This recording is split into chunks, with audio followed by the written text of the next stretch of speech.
Stay on the path and be careful. Because if you start to mess around and you deviate, especially if you know that you're deviating, things are not going to go well for you. And that idea is everywhere. And I think it's right. I think the idea is right, because there aren't that many ways of doing things right, and there's a lot of ways of doing things wrong. And if you do things wrong, the consequences of doing them wrong can be truly catastrophic. And I'm not saying don't have fun. I'm not saying don't sing and dance and play. Enjoy life, of course, and relish the joy of life. But I think you have to make sure you don't dance your life away. Never stray from the way. I think that's what this is about. All the fun and the singing and the dancing and all the play, it's okay. It's good. But all those things can be distractions, because there is a path. There is a way. And you know what that way is. You know what you should be doing. And it's hard to stay on that path, because it is the path of discipline and discomfort, but it is the right path. And you know that. And it is that path that will ultimately lead you to where you really want to be, so that you can live and you can die without regrets. I think a lot of times people are trying to find the path, and they're looking all around different places and different people and different influences.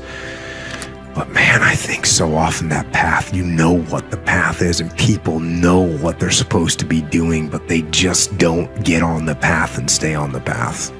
All my belief systems have collapsed. It's like, yeah, maybe you've just allowed them to collapse because it's a hell of a lot easier than acting them out. And the price you pay is some meaningless suffering, but you can always whine about that and people will feel sorry for you. See, you don't want to wind up at the end of your life and discover that you've lived only 1/10 of it. And the other 9/10 went down the drain. Every day, stand guard at the door of your mind. And you decide what goes into your mental factory. Don't let anybody just dump anything they want to in your mental factory, because you've got to live with the results. See, opportunity always comes. Days follow nights. Isn't that terrific?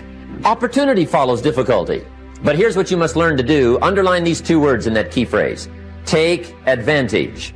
And I guess it also means even God himself can only take so much. Just be on the lookout of the things that can destroy all the good you start. The war is on. And this evening, tomorrow, mentally, personally, socially, economically, you got to make sure you're winning the war. And this is part of it. Why should you even bother improving yourself? And I think the answer to that is something like, so you don't suffer any more stupidly than you have to. And maybe so others don't have to either. It's something like that. You know, like there's a real injunction at the bottom of it. It's not some casual self-help doctrine. It's that if you don't organize yourself properly, you'll pay for it, and in a big way, and so will the people around you. And you could say, well, I don't care about that, but that's actually not true. You actually do care about that, because if you're in pain, you will care about it. And so if your life isn't everything it could be, you could ask yourself, well, what would happen if you just stopped wasting the opportunities that are in front of you? You'd be, who knows how much more efficient? 10 times more efficient, 20 times more efficient. That's the Pareto distribution. You have no idea how efficient people get. It's completely off the charts. Well, and if we all got our act together collectively and stopped making things worse, because that's another thing people do all the time, not only do they not do what they should to make things better, they actively attempt to make things worse because they're spiteful or resentful or arrogant or deceitful or homicidal or genocidal, or all of those things all bundled together in an absolutely pathological package. If people stopped really trying just to make things worse, we have no idea how much better they would get just because of that. So there's this weird dynamic that's part of the existential system of ideas between human vulnerability, social judgment, both of which are major causes of suffering, and the failure of individuals to adopt the responsibility that they know they should adopt. And the things you do, they're like dropping a stone in a pond. The ripples move outward, and they affect things in ways that you can't fully comprehend. And it means that the things that you do and that you don't do are far more important than you think. And so if you act that way, of course, the terror of realizing that is that it actually starts to matter what you do. And you might say, well, that's better than living a meaningless existence. It's better for it to matter. But I mean, if you really asked yourself, would you be so sure if you had the choice? I can live with no responsibility whatsoever. The price I pay is that nothing matters. Or I can reverse it and everything matters. So that's the payoff, and I actually think that's the motivation. The amount of things that we have zero control over is very small. So many things, if we look at ourselves and say, what could I do better? What could I do different? How can I make an adjustment here? The reason that you're probably stuck in this loop continually is because the things that you're blaming on other people, take ownership of them, get them fixed.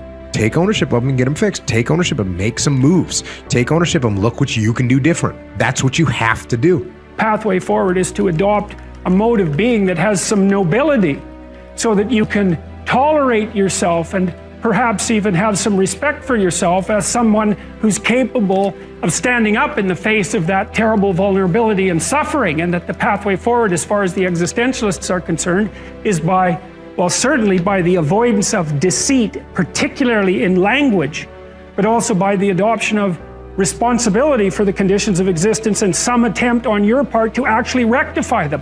And the thing that's so interesting about that is, if you take people, and I've told you this, and you expose them voluntarily to things that they are avoiding and are afraid of, that they know they need to overcome in order to meet their goals, their self-defined goals. If you can teach people to stand up in the face of the things they're afraid of, they get stronger. And you don't know what the upper limits to that are, because you might ask yourself, like, if for 10 years, if you didn't avoid doing what you knew you needed to do, by your own definitions, right, within the value structure that you've created to the degree that you've done that, what would you be like? Well, there are remarkable people who come into the world from time to time, and there are people who do find out over decades-long periods what they could be like if they were who they were, if they spoke their being forward. And they get stronger and stronger and stronger, and we don't know the limits to that. We do not know the limits to that. And so you could say, well, in part, perhaps the reason that you're suffering unbearably can be left at your feet, because you're not everything you could be, and you know it. And of course, that's a terrible thing to admit, and it's a terrible thing to consider, but there's real promise in it, right? Because it means that perhaps there's another way that you could look at the world and another way that you could act in the world. So what it would reflect back to you would be much better than what it reflects back to you now. The key is what you do about it. It's not what happens, it's what you do about it. And he said, if you will start that process of change, do something different the next 90 days than you did the last 90 days. Like picking up the books to read. Do something different, like the new health disciplines, relationship with your family, whatever it is, doesn't matter how small it is. If you'll start doing different things with the same circumstances, since we cannot change the circumstances, but we can change ourselves. To have more, you simply have to become more. Don't wish it was easier, wish you were better. Don't wish for less problems, wish for more skills. Start working on yourself, making these personal changes. If you just go to work on the right thing. Not get things out there to change. Don't try to change the seed. Don't change the soil. Don't change the sunshine. Don't change the rain. Don't change the mix of seasons. Let the miracle of everything that's available work for you, and start working on the inside. Work on your philosophy. Work on your attitude. Work on your personality. Work on your language. Work on the gift of communication. Work on all of your abilities. And if you'll start making those personal changes, I'm telling you, everything will change.